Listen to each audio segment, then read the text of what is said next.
What brings most people to blockchain and crypto is the hysterical level of hype on the rise of ICOs and crypto trading volumes. While making a quick buck is certainly very attractive, there is a lot more going on in the industry that is worth being aware of.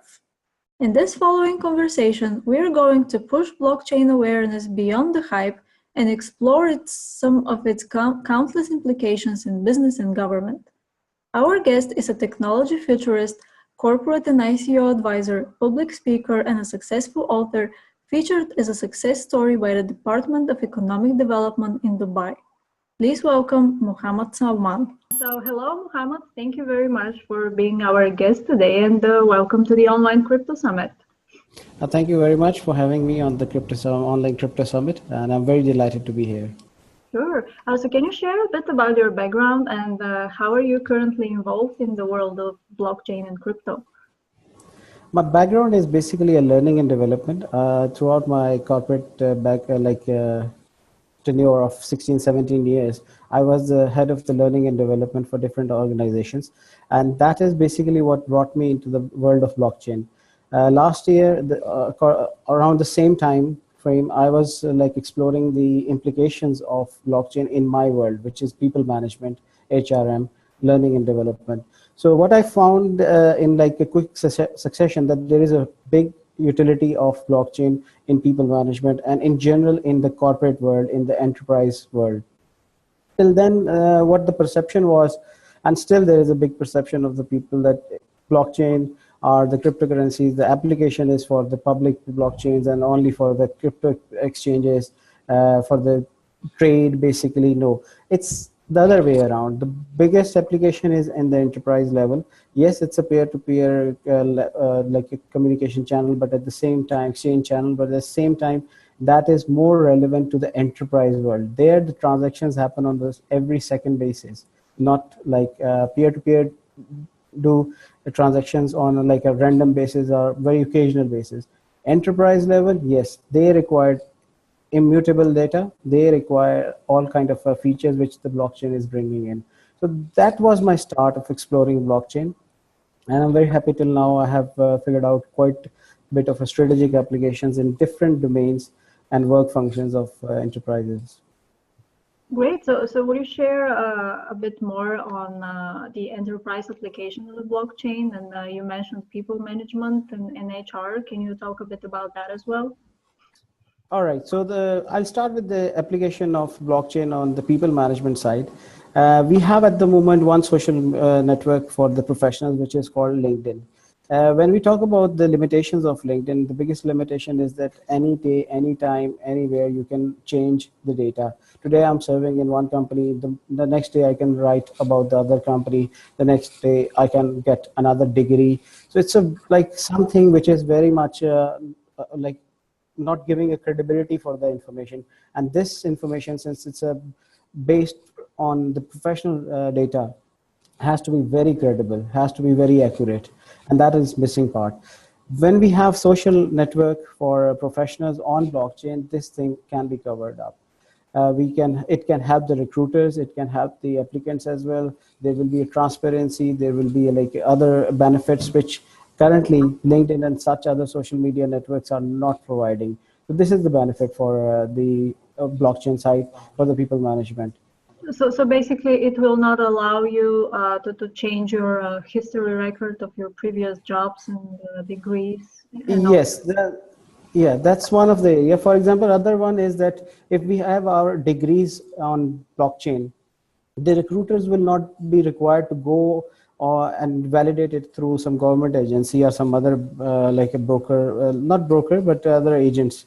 So that can be done efficiently on the blockchain. So this is another advantage of blockchain for the people management side. Then again, actually, I'm speaking with some guys from the Open University project. I don't know if you heard about it, but they are doing exactly that. They're putting all the transcripts and degrees on the blockchain for recruiters and for students and universities to access and to exchange. So yeah, that is a really, really good, cool thing. Yes, this is one area where like people are working on for the people management side. Then for the learning and development, again, we learn a lot through informal channels. For example, we learn something from YouTube, we learn something from the conference, but there is no credit for that.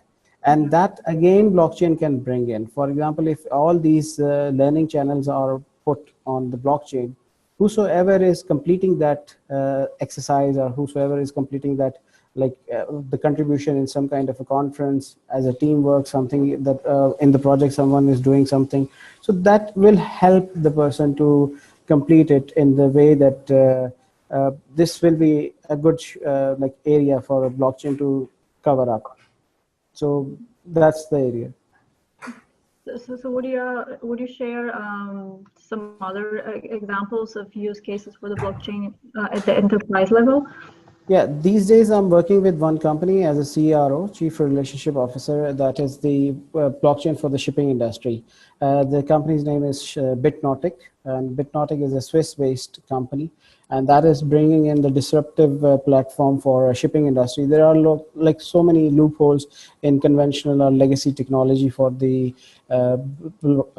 shipping industry. So when we put all the ecosystem of shipping industry on one blockchain, and everyone can interact, get some services as a brokers, as agents, can offer some services, do some e-commerce relevant to the again shipping area. So this is a big strategic implication of blockchain for a very niche industry, which is the shipping industry. So we are like actually assuming it to become as a Uber of shipping industry. So that's like a big advantage. Once it will be getting completed, this can be done. This can be achieved as a Uber of shipping industry on blockchain, which will be immutable, unhackable, and all these with the features of these things on it. So this is one application for the supply chain. There are like million other applications, for example, on the finance side, fintech side. So that also people are working in, the blockchain experts are working on that part. Regulators can get so much of the advantage because I did a case study with the Aviation Authority of General Civil Aviation of UAE. What that case study brought forward is that regulators probably have biggest application for blockchain. When all the ecosystem players will be on blockchain, the data will be the exchange of data will be very super efficient, the decision making will be quick, and there will be smart contracts between the different players on the blockchain. So that all will be helpful for the complete utility of blockchain in the like a very efficient manner. So which legacy system is not providing. So, at the moment, standardization of data between the different players of any industry is very hard to achieve. So when all ecosystem players will be on the blockchain, there will be very easy for them to do a standardization of data. Interoperability will be easy, but this is where the blockchain experts are working on. Do you mean on the government level?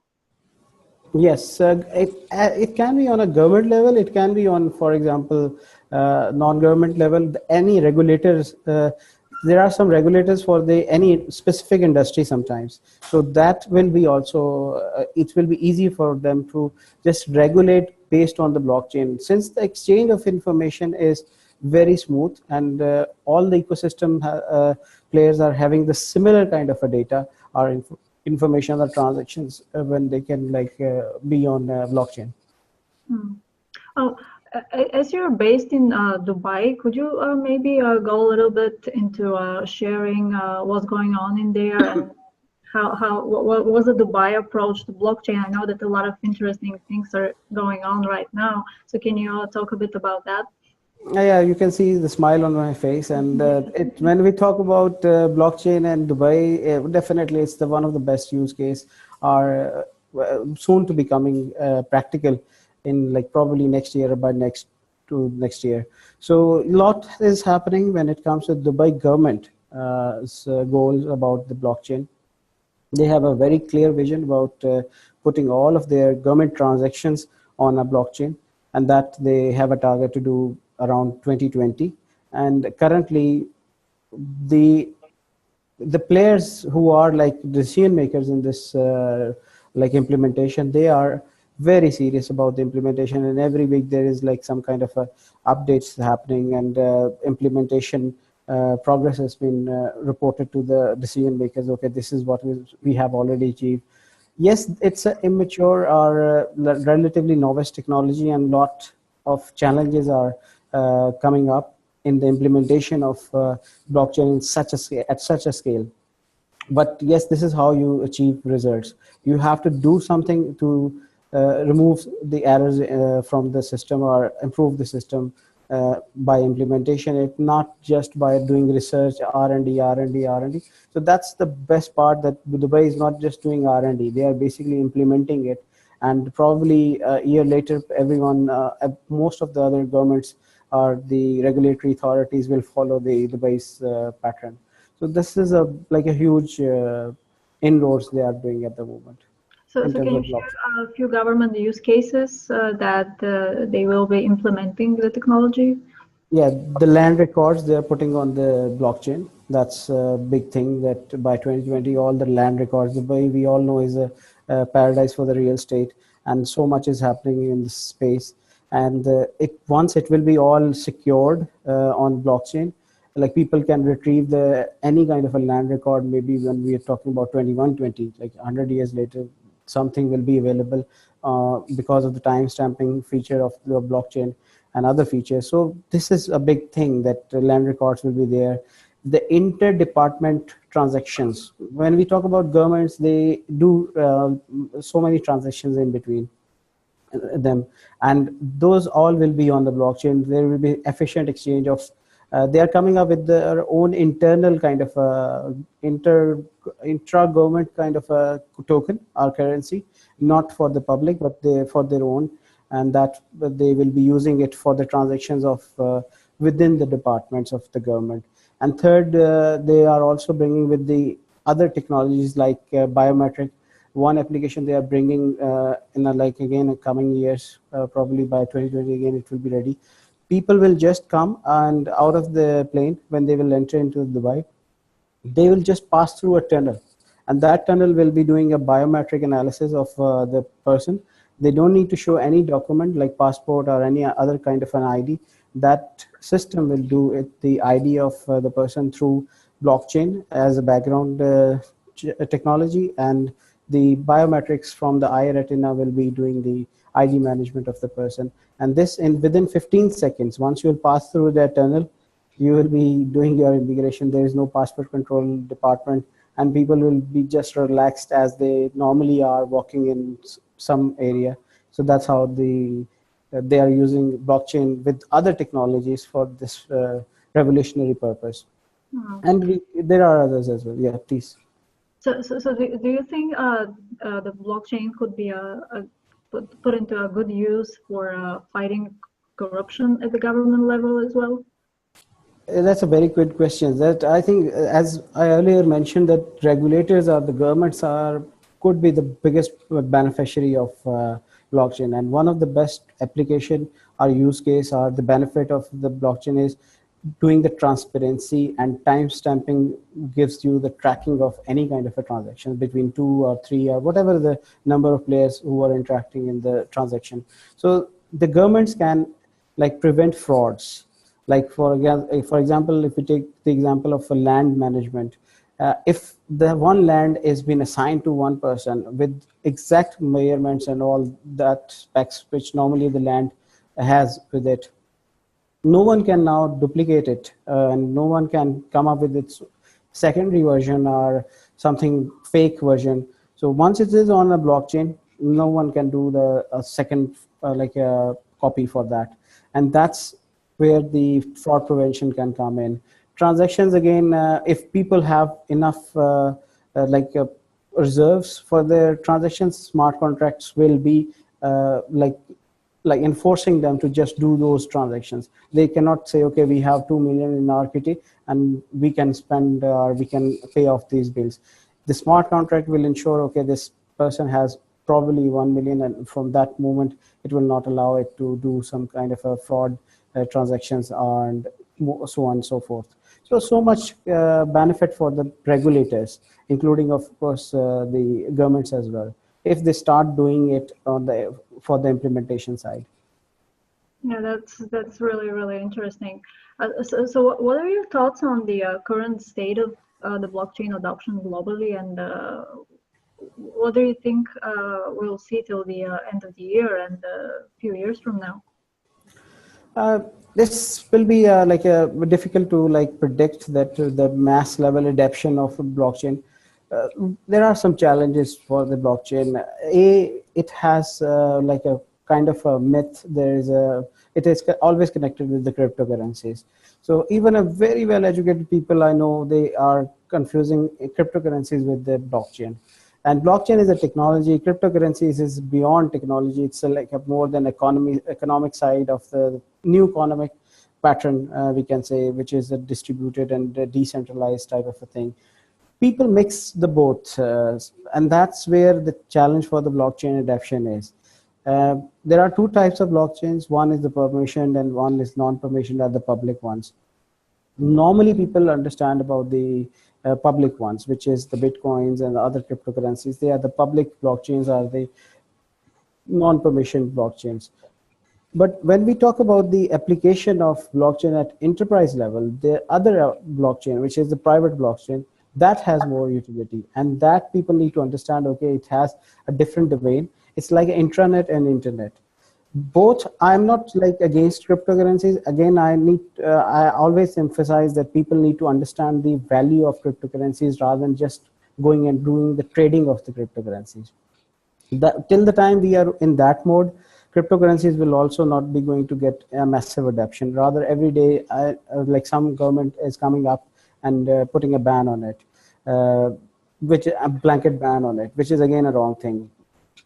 Those governments are doing, but we cannot challenge the governments. We have to like see what is available and what can be done.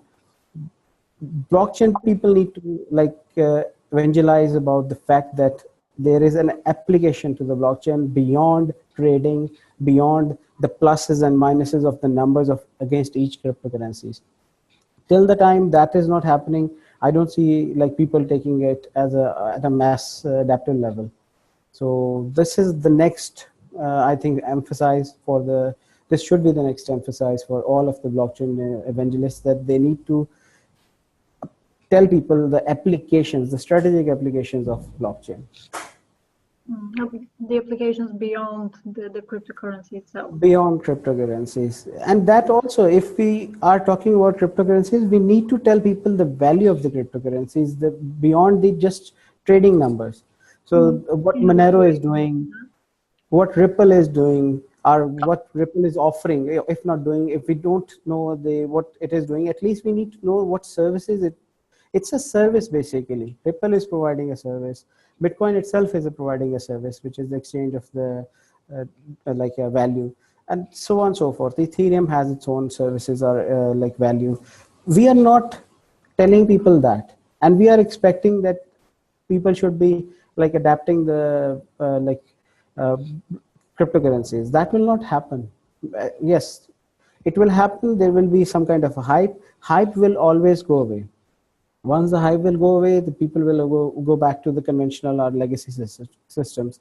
We need to now do the campaign for this, even the applications of cryptocurrencies, and of course the blockchain at enterprise level as well.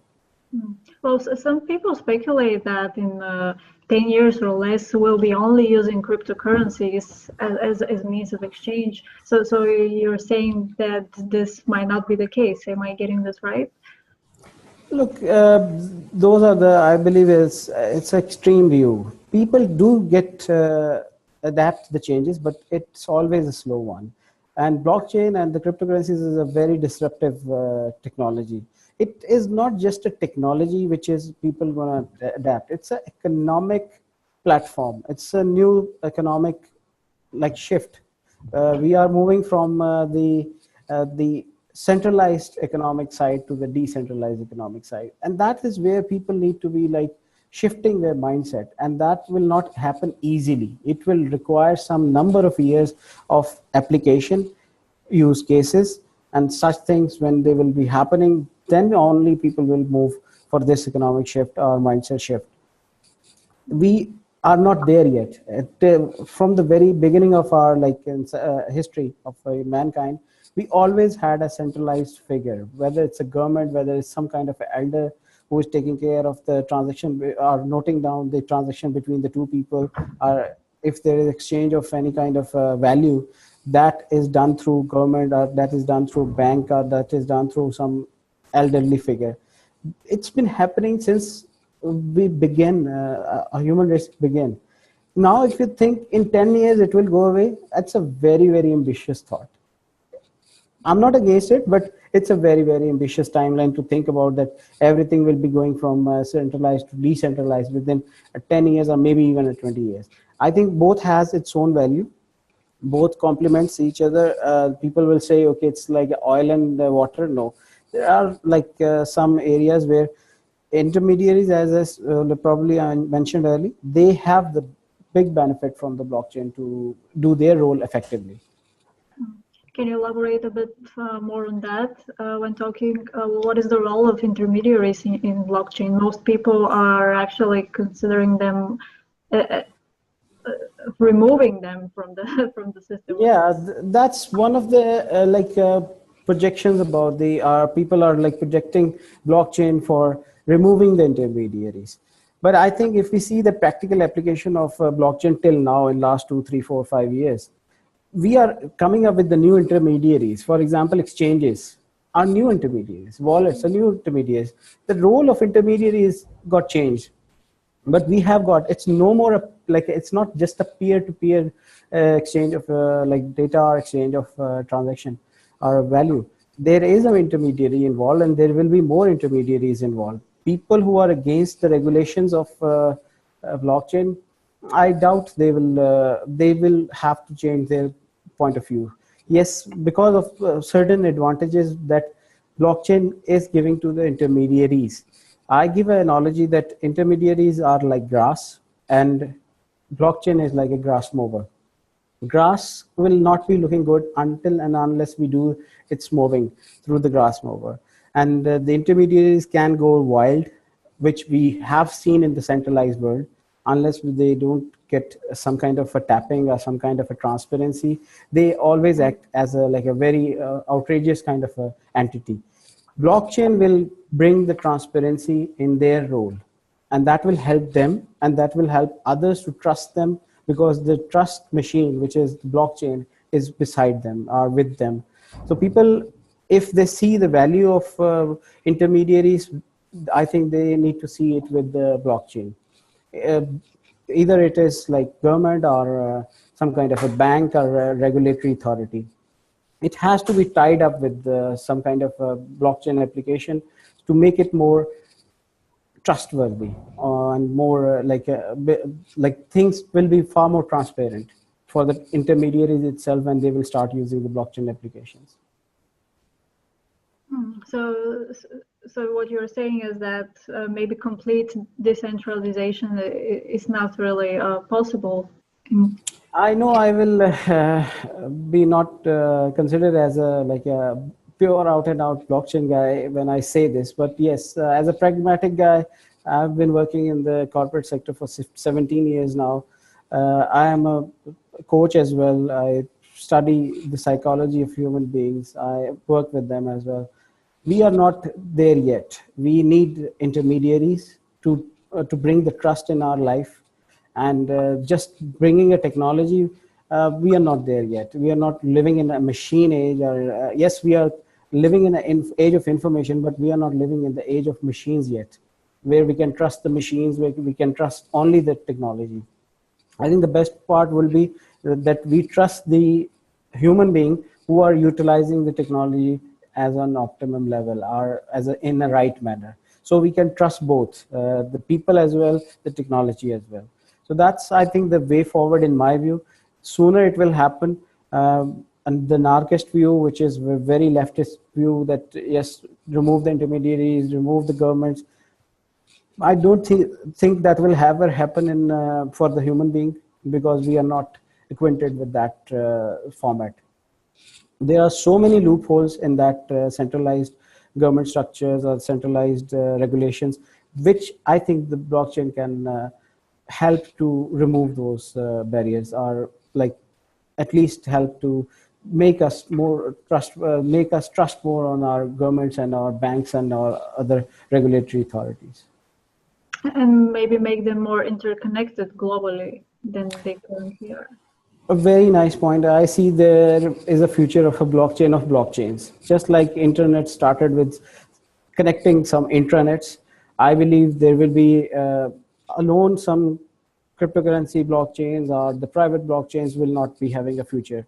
If we have to make it at a mass adaptive level, I see the future will be the blockchain of blockchains. There will be connectivity, interoperability between the blockchains, whether they are private blockchains, whether they are public blockchains, utility blockchains, or security blockchains, regulatory blockchains. The real value, like internet, will come when they all will get connected and they will exchange the information. They will become super efficient. They will become like more trustworthy, more transparent, more utility can be happen. Like I gave you the example of blockchain for the shipping industry, which Bitnautic is doing. Alone, that will not be very powerful. If there is a some kind of a blockchain for the port authorities of the whole globe, when it will combine, the both will combine, I think the results will be far more greater. And that's, if not in 2-3 years, I see in 5 years down the road, this will be happening. The blockchain of blockchains is the future. Yeah, well, we actually spoke with the guys from Aeon project. They are building this kind of a interconnection between blockchains. It was a very interesting conversation and learning about their work and then how they see this happening, building bridges between blockchains. So very interesting. All right. So what other challenges do you see in front of the technology? Can you share a few words on that? Yeah, scalability is the one at the moment. For example, when we talk about the public blockchains, POW, proof of work blockchains are having some challenge because of the energy consumption, and that probably lead to proof of scope more than the proof of work kind of blockchains. So that I don't see. Explain what the proof of scope concept is, just for like for example, at the moment we understand about one Ethereum and both Bitcoin, the most famous blockchains. They are both on the proof of work concept. So they do that. The algorithm they follow is that people have to go for the nodes as the miners, and the miners use the energy. They use heavy energy consumptions, and in case of Ethereum, gas, to just convert the transaction into like a proper validate the transaction. That is now consuming so much of the energy, and there are like advocates against the blockchain because of this algorithm. And I believe if we move smoothly and in a coming time rapidly as well for the other algorithms, so then I think it will be far effective for the blockchain's adoption. That's one challenge which blockchain needs to be addressing, and it is addressing. There are like, again, it's a novice technology, and things are like researchers are working on this point, how they can take it to that other side of the algorithm, a consensus algorithm. So that's one of the challenge which blockchain experts are working on. Then we need. I'm sorry to interrupt you, but I didn't understand what's the concept of the proof of scope, and how is that different than the proof of work? In work, there is like a miners who do the mining are in shape of some algorithms they perform on the machines. The graphic adapters are, which are normally these days people are using, and they are expensive. Putting them together in one as an infrastructure for the blockchain application is again an expensive thing. When we talk about the proof of scope, it's like more on this other side, that it's pre-mined tokens are generated, and then they are distributed based on the like different applications. So that is one of the area where people can use. It will be far more helpful in that regard. Okay, so what do you mean when you say that they're pre-mined? Yes, they are pre-mined, and since they are pre-mined, there is no electricity consumptions involved, And similarly, there are no like big intermediaries involved which are providing those infrastructure, and that will be again less cost effective. It will be more cost effective solution than the proof of work algorithm or consensus algorithm. Okay. Let's shift the conversation a bit toward initial coin offerings, and what are your thoughts on that? And what would you recommend to ICO founders and ICO supporters? I was like going through one article today, and that was not very healthy for the ICOs. And yes, it is like with every new phenomena, there are always people who try to like get the best. Uh, they like just get enter into that train and use it for their like negative advantages, and just abuse the system. And ICOs at the moment are also under that kind of a perception that so many of the ICOs which are happening at the moment are not happening in the right direction. There are like a bunch of people who think of some idea and they just come up with the token and they take it to the crowdfunding stage. And due to like several reasons, mainly because of the like the education part is not there for the investors yet. So they are like the investors or the participants of the ICOs, they are like just putting the money without seeing the like proper checklist of whether they should invest or they should participate in this ICO or not. ICOs, I believe the future of ICOs is relevant to the IPOs. There should be far more compliance when it comes to the ICOs, and that compliance can happen only when there will be a proper financial planning attached to the ICOs, when there will be a 5-year model for the startup, stringent kind of regulations, self-regulations, if not the like FINMA and some other governments. And FINMA from the Switzerland has regulated the guidelines for the ICOs in Switzerland. Not many other countries are regulating the ICOs. So you need to come up with your self-regulations, KYC, AML, when you are getting the participation from some investors. Or we shouldn't call them an investor anymore because they come under as security tokens. So they are the participants basically.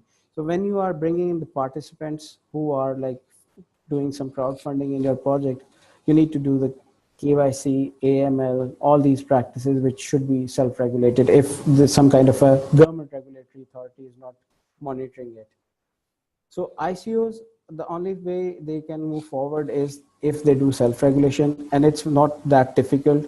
See the examples of IPOs, how they are done, and then you can like come up with your own checklist of some parameters. Okay, these are the things which we have to provide to our participants so that they will be ensured that this ICO will be actual project, not just an idea which will fade away after collecting their funds and start misusing those funds. So do you think new projects are maturing to that level already? In your observation, do you see that? Do you see more mature projects, and how do they self-regulate already? Yes, AML and KYC, which I mentioned, is now pretty much all 90% of the ICOs are already started doing it. So even though they are not in some kind of a regulatory authority, which is like putting them under some kind of a pressure to do this, but still they are starting doing it. So that's one of the self-regulation already ICOs are doing. Similarly, as I mentioned about the Bitnautic, it's a Swiss-based ICO. So they are working on the guidelines of the FINMA. Other ICOs which are not like incorporated in Switzerland, but still they can see the guidelines being provided for the ICOs by the FINMA, and they can do the self-regulation according to that checklist, according to those guidelines. And this will help them, this will help their credibility when they will say, okay, we are regulated under the guidelines of FINMA, Switzerland's authority for the financial control. So this is the future for the ICOs. If they want to bring in a good name for them and for the ICOs, they need to be doing the self-regulations, and guidelines are available. They can just download those guidelines and check if they are performing their project according to those guidelines or not. So do you think in the future ICOs will keep their crowd funding element inside, or do you think they will be moving more and more towards traditional institutional investments and venture capital? Again, I think the both will go forward. If we see only the application of ICO for the projects, that will not be happening because ICOs are getting very bad name and deservingly so, because a lot of scams, a lot of unfulfilled promises by the ICOs are creating very difficult for even valid ICOs. We know a number of ICOs which are legit, which are like credible, but they didn't get enough response from the participants because of this bad media the ICOs are now having with them. So I believe there will be a big challenge for ICOs starting the third quarter of this year, and then they need to come up with a very rigorous kind of due diligence by the other authorities as well, and plus the just as you mentioned the crowdfunding platforms, they need to also be having a proper due diligence to do the ICO funding or ICO participation. Yeah, because the way I see it, ICOs is some sort of a hybrid between the IPO model and the crowdfunding model. And this is actually what I like about it, that it gives chance to the crowd to participate, to take part in projects they like without borders, even in some cases. And but do you think we will see less of that in the future with the regulations, with the self-regulations, and with the authority regulations coming in? Future is definitely there. Like I'm not like portraying a very bleak pictures for the ICOs. Currently, 90% of the ICOs are not successful. There are reasons for that, and those reasons are very simple. They are coming up unprepared. Yes, in 2017 there was a frenzy period for the ICOs. People were like making good inroads when it comes to the ICOs with doing less. But now the founders need to do a lot. They need to come up with the proper technology and use case. The biggest point is the use case of their ICO. It's no more a valid thing that you just prepare a 10 to 20 page white paper, one very graphical kind of a website, and that, okay, yes, this is my project, this is my promise to the world, and just give me millions of dollars and I'll come up with the goods. And the moment you get those millions of dollars, you disappear, you just use them in like a non-appropriate manner.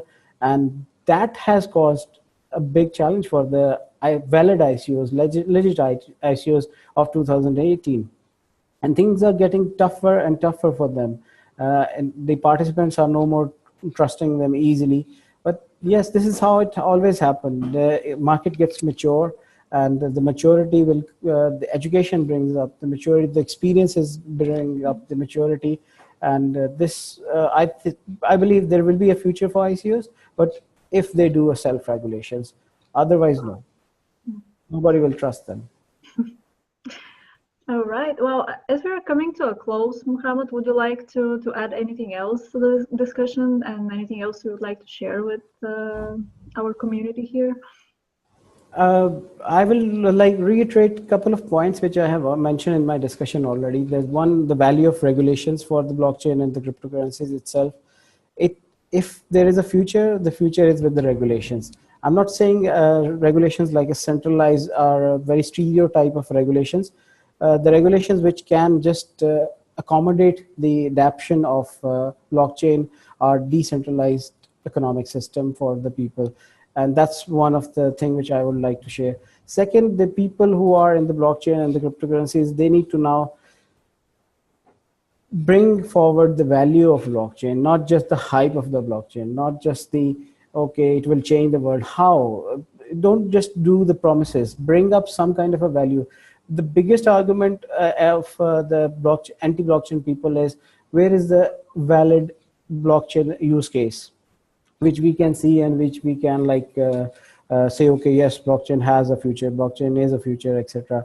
So today we discussed about the application of blockchain by Dubai government. There are other initiatives as well. Other governments and other entities are also taking care of that. So we need to bring them forward to bring the right picture of the blockchain. I'm not saying the rosy picture of the blockchain, but the right picture of the blockchain is required rather than the hype of the blockchain. Already in the Gartner's hype curve, blockchain is on the decline. If you see, Google it, you will find that it is already on a decline and it will go further down. So the only way for the blockchain evangelists and people who are involved, they need to bring forward the right value of blockchain rather than just a hype of the blockchain. Yeah, that's a very important point indeed. All right. Well, thank you very much, Muhammad, for being here and for this insightful conversation. I'm sure it was very useful for everyone. And yes, thank you. Thank you very much, Victoria, for having me. And I wish everyone a good luck. And there will be a future for blockchain for everyone. So just find out your space. And there is like a space for the startups. There is space for the individuals. There is a space for regulators. So it's for everyone. It's like internet of the coming time. So find out your space in the blockchain and just dig deep in it. Thank you for having me.